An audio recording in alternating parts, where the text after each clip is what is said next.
চৌধুরী বাড়িতে অনেকগুলো রান্নার সুবাস মোমো করছে। চারিদিকে শুধু রান্না করা খাবারের ঘ্রাণ। প্রায় ৩ ঘন্টা জার্নি করে নির্ঝর আর ছায়া বাসার অনেকটা কাছে চলে এসেছে। মিসেস চৌধুরী ফোন করেছিল, ওরা বাসার কাছেই চলে এসেছে। বিষয়টা জানতে পেরে তিনি দ্রুত নোহাকে বললেন তিন্নি আর রাহিকে ডেকে আনতে। নোহদ শাশুড়ি মায়ের কথায় উপরে চলে গেল। নোহা তিন্নি আর আদনানের রুমে নক করে, আসবো? হ্যাঁ নোহা এসো। আপু ওরা চলে এসেছে, তোমরা নিচে এসো। ওহ চলে এসেছে। রাহি তো ঘুম দাঁড়াও, ওকে ডাকি। তিন্নি আলতো করে রাহিকে ডাকে, মাম্মা তোমার নতুন মাম্মি আর নির্ঝর চলে এসেছে, দ্রুত উঠে পড়ো যান। রাহি পিট পিট করে চোখ খুলে তাকায়। সত্যি? হুম সত্যি। রাহি লাফ দিয়ে উঠে বসে। এর মাঝে বাড়িতে গাড়ি প্রবেশ করার শব্দ শোনা যায়। নোহা মাম্মি ওরা এসে গেছে, আমাকে কোলে নেও। নোহা হেসে রাহিকে কোলে তুলে নেয়। নিচে চলে আসে দুজন। ছায়া আর নির্ঝর সদর দরজা দিয়ে ভেতরে প্রবেশ করে। মিসেস চৌধুরী এগিয়ে আসে। নির্ঝর মাকে জড়িয়ে ধরে। ছায়াও শাশুড়িকে সালাম করে জড়িয়ে ধরে। কেমন আছিস মা? আলহামদুলিল্লাহ আম্মু, ভালো আছি। নোহা, তিন্নি, রাহি সবাই নিচে আসে।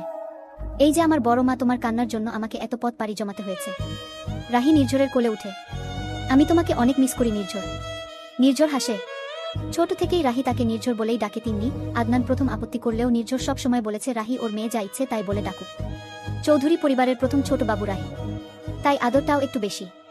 নির্ঝর রাহিকে কোলে নিয়েই সবার সাথে কথা বলে। ছায়াও সবার সাথে কথা বলে। কিরা আপু কেমন আছিস? এই তো অনেক ভালো, তোকে দেখে আরো ভালো লাগছে। ছায়া বোনকে নন্দকে জড়িয়ে ধরে। সবার শেষে ছায়া আদনানের সামনে আসে। আসসালামু আলাইকুম ভাইয়া।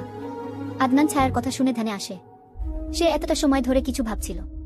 ওয়ালাইকুম সালাম, কেমন আছো ছায়া? শরীর কেমন এখন? আছি ভাইয়া, ভালো। মিসেস চৌধুরী ওদের কথা মাঝেই বলে, অনেক হলো কথা নির্ঝর, যা ফ্রেশ হয়ে আয়। আজ আদনান বাবাও বাড়িতে আছে, আমরা একসাথে খেতে বসি। ঠিক আছে। নির্ঝর রাহিকে নামিয়ে দেয়। রাহি তার জন্য আনা চকলেট আর খেলনা নিয়ে ব্যস্ত হয়ে পড়ে। ছায়া নির্ঝরের সাথে রুমে চলে আসে। বিয়ের পর মাত্র একটা রাত থেকেছে এই রুমে ছায়া।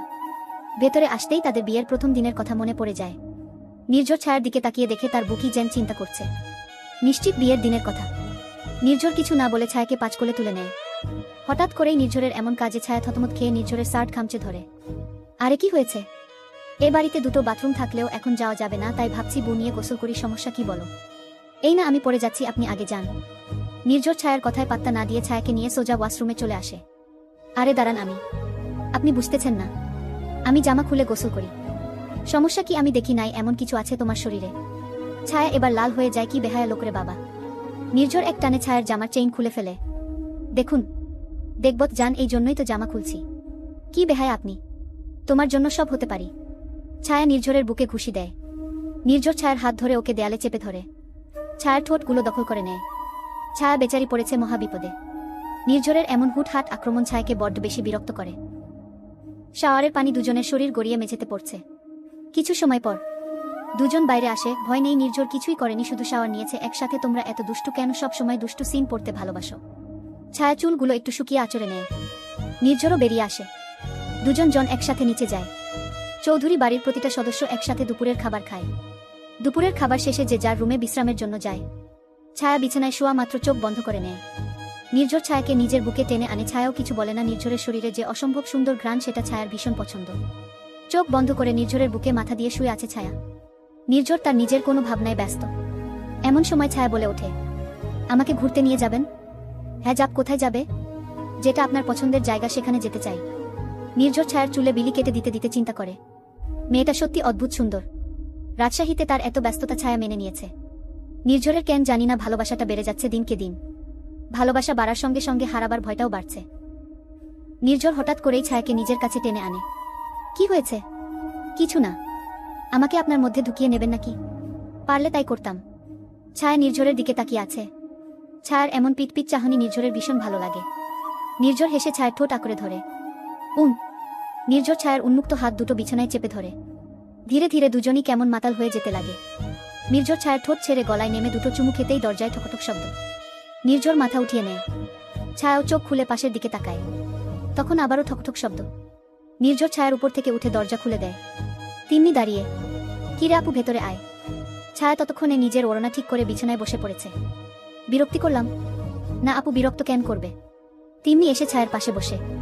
রাজশাহী গিয়ে এই গোবর গণেশটা কোথায় বেড়াতে নিয়ে গেছে? ছায়া নির্ঝরের দিকে তাকায়। গোবর গণেশ? এটা কিন্তু ঠিক না আপু, তুই ওকে এই নাম কেন বললি? মেজর নির্ঝর সবার জন্য, আপনি মেজর হলেও আমার কাছে আমার ছোট ভাই, তাই চুপ থাকুন। যা বলছিলাম, গেছো কোথাও? না আপু, আপনার গোবর গণেশ ভাইটা আমায় কোথাও নিয়ে যায়নি। আমি জানতাম, এই জন্য আমি ঠিক করেছি আজ তোমায় সব জায়গা ঘুরে দেখাব, তোমার বরের প্রিয় জায়গাগুলো। আমিও সেটাই বলছিলাম। তাহলে রেডি হও, আমরা পরিবারের সবাই মিলে যাই। ঠিক আছে আপু। ভাই তুইও রেডি হয়ে নে, ড্রাইভ করতে হবে কিন্তু। কথাটা বলে তিন্নি চলে যায়। নির্ঝর তিন্নির যাওয়ার দিকে তাকিয়ে আছে, মনে মনে ভাবাছে, আপু একটু পরে আসলে বুকে আরেকটু আদর করা যেত। আহারে বেচারা নির্ঝর। 3-0 পর সবাই রেডি হয়ে নিচে আসে। ছায়া একটা সাদা রঙের গোল জামার উপর লাল সুতোর কাজের জামা পরেছে, লাল ওড়না, লাল প্যান্ট, হাতে নির্ঝরের নামের চুড়ি, গলায় সাধারণ চেইন, তবে সবই সোনার, ঠোঁটে হালকা লিপস্টিক, চুলগুলো আঁচড়ের সামনে বেঁধে ছেড়ে দিয়েছে। ছায়াকে এই সাধারণভাবেই কি সুন্দর দেখাচ্ছে। আদনান দাঁড়িয়ে ছায়াকে পা থেকে মাথা পর্যন্ত পর্যবেক্ষণ করেছে। আদনানের মাথায় যে মারাত্মক কোনো প্ল্যান আছে তা দেখেই বোঝা যাচ্ছে। নির্ঝর ছায়ার হাতটা ধরে বসে, ছায়াও নির্ঝরের হাত ধরে। নির্ঝর বুঝতে পারে আদনানের চাহনি, প্রিয়তমার চারিদিকে খেয়াল থাকে তার। ওরা ভীষণ খুশি। মিসেস চৌধুরী এর থেকে বিদায় নিয়ে সবাই বেরিয়ে যায়।